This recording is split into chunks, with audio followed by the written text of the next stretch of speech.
Okay, that's coming from Amaju. They're building some structures and see how they can incorporate the FAs and, of course, with the federation and how the state and the Federation for Sport Development. It's like NFF also, it's broke, not just the other federation. Okay, now we'll switch over to Taekwondo now. And, of course, George Ashiru, the president of Taekwondo Federation in Nigeria, joins us now. Good morning and welcome to the show. Morning, sister. Morning, brothers. How are you? Yeah. Happy New Year. Good to have you around. My pleasure. The last time we spoke, it was really a hot one, and now this one is calm. We like what is happening, so good to have you around. It's all right. We're not doing politics today, so we're actually talking about what happened in 2015. Definitely, you will say it was a wonderful year for Taekwondo. As far as I'm concerned, it was a wonderful year. Okay. It was a wonderful year. You have to remember that the most important thing about development of sport is the athletes, the people themselves. It's not what the leaders do. And we gave them several opportunities to compete last year, about 7 tournaments, 4 of which are international level tournaments. So as far as they were concerned, they were busy. They competed right to the end of the year, so their cadence was tested, their fitness was constantly tested. We were able to look at the potential Olympic athletes from those tournaments. So from their point of view, which is the first and most important thing we have to deliver, outcomes, is are the athletes getting the opportunity, and considering that it's a lack of funds anywhere, none of these were funded by government, all of these tournaments, aggregate cost of all these tournaments run over 30 million. So we did well in that respect. You guys actually taking a cue from what the DG said. You found yourself, okay, now 2015 was wonderful in your own way. But looking at 2016, what are the prospects, what are the things lined up before the Olympic Games? Well, the Olympic Games is the focus. Target, yeah, it's the focus. Every Olympic year, everything else goes down into, as I say, in a funneling concept. It becomes a low priority. How to get into the Olympics, how to get deliverable outcomes for the Olympics is what we should be focusing on. Fortunately, the athletes that we have been working on to get to the Olympics, they have been working hard for months on their own. They've been working with their coaches. I've spoken to each member of the coaching department over the past few weeks and months, and I've been very happy to note that each of these, especially the targeted athletes, they have been training non-stop. Awesome. And they've been competing non-stop, obviously all the way to the Korean Ambassador Championships, where it was these same athletes that got the best player awards and so on and so forth. So what they just need now is for us to put them together, compartmentalized into special training, for which we have requested the NSC to give us the High Performance Center in Abuja. That's right. Awesome. So what are the events lined up where they can pick up qualification for the Olympics? It's just one.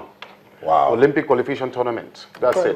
Because you see, the point system has not favored us. The point ranking system doesn't favor us.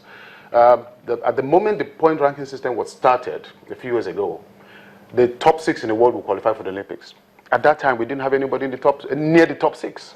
So climbing to that place meant that you have to compete every month all over the world. And that's where the funding issue comes up.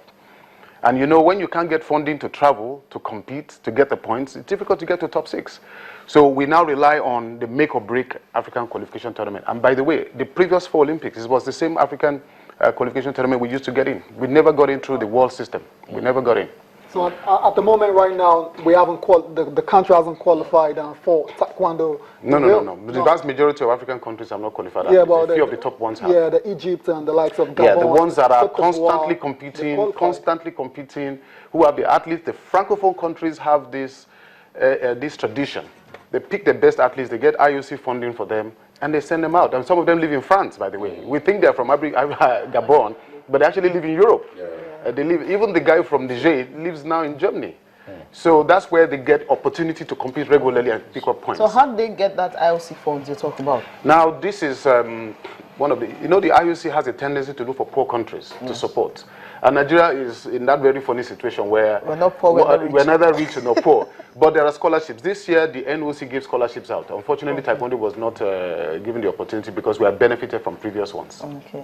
Yeah. So in terms of the is not that okay? Yeah, in terms of the pre-Olympic qualification and tournaments, when exactly do we have a date for this competition? It's 4th and 5th of February in Morocco. And our athletes are currently in Abuja working out with their coaches. And as soon as the High Performance Center is opened by the NSC, they will move in there and they will have formalized training with doping control and medical support.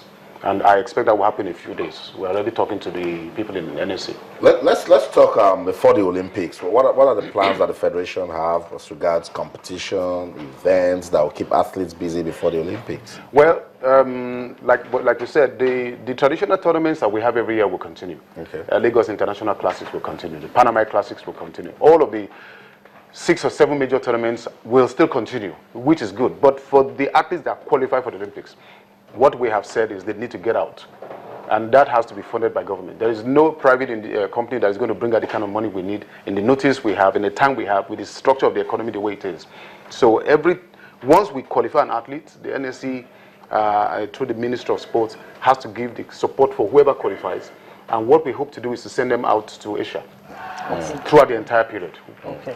That's a big one. Well, possibility of NSC actually releasing that funds, because you're talking about crunch time now. We have discussed it severally over the past 1 year, and we have been given assurances that it's not a team event. You know, maybe 2 athletes qualify. That shouldn't be too much of a burden for the Sports Commission.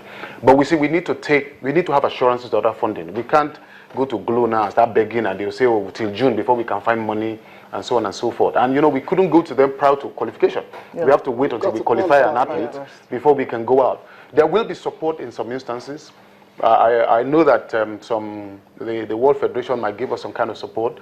We know that Korean Embassy sometimes will even donate equipment, electronic equipment, things that will support our teams. So those are important issues. But let's take it one step at a time. Let's qualify. Okay. First, this is not politics. It's just responsible leadership. It's the Olympic year, and the NSC says you're still the president. But have you called for a meeting? What are the plans that the leadership of the Taekwondo Federation have to make sure that we have a good Olympics? Yeah, a meeting will be called extremely soon. You know, I have to defer to the leadership of the Sports Commission in doing things. I believe in following due diligence and proper methodology. The minister himself said he wants to call a meeting. Why don't we give him regard to do that? He said he wants to call a meeting. He wants to call everybody and talk about everything. And since it's the beginning of the year, we have to give him that regard that he's going to do it appropriately. So, because it's nice, they are the funding, they are the supervising ministry.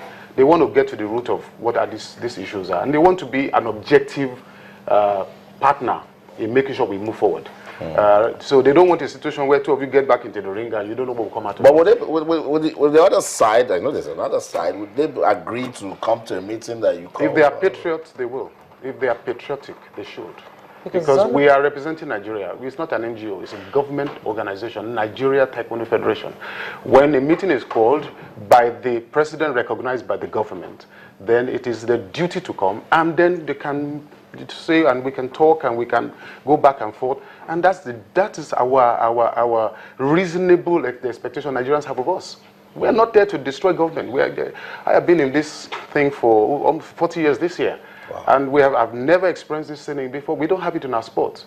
But we will move forward, I can assure you. We will overcome. Tayo, let's move forward. Yeah, let's move forward. We will stay with you, but we're moving forward.